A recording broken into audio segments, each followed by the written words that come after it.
Confinement, la série qui vous donne envie de cuisiner malgré la quarantaine et avec les produits de votre placard. Aujourd'hui, on est à l'épisode 2 qui va traiter d'un sujet majeur, le riz, et on va vous donner envie de cuisiner tous vos stocks de riz. La recette du jour, c'est un riz pilaf citronné avec plein de fruits secs.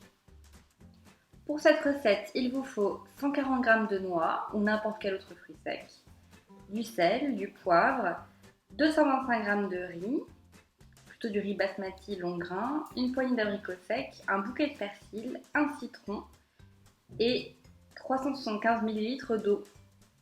Donc la première étape de cette recette, c'est de rincer le riz. C'est hyper important pour cette recette parce qu'on veut un riz bien séparé avec des grains individuels et pas quelque chose de trop collant.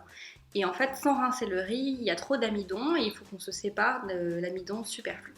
La deuxième étape, c'est de prélever 3 bandes de zeste de citron.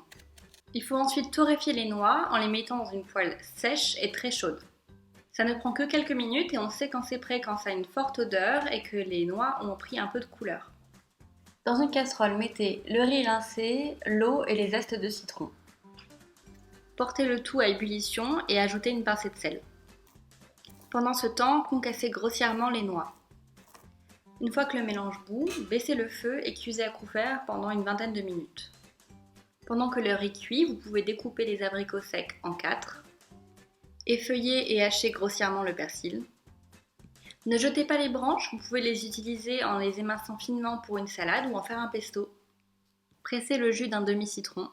Après 20 minutes de cuisson, éteignez le feu sous le riz, ajoutez les abricots par-dessus et reposez le couvercle. La vapeur va permettre de ramollir les abricots et de les rendre super tendres. 10 minutes après, c'est fini. Vous devez juste enlever les zestes de citron et à l'aide d'une fourchette, égrener le riz.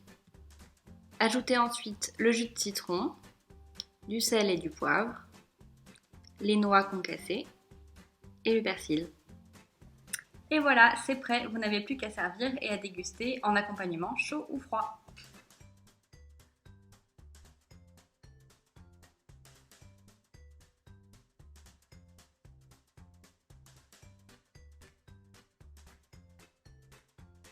Trop bon.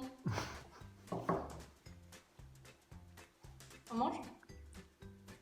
Taguez Albouillant Panko sur Instagram pour nous montrer vos jolis plats de riz, on partagera vos plus belles réalisations.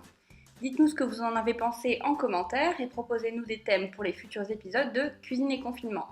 On revient très vite avec l'épisode 3, une recette qui va pimper le thon en conserve. Bouillon, bouillon.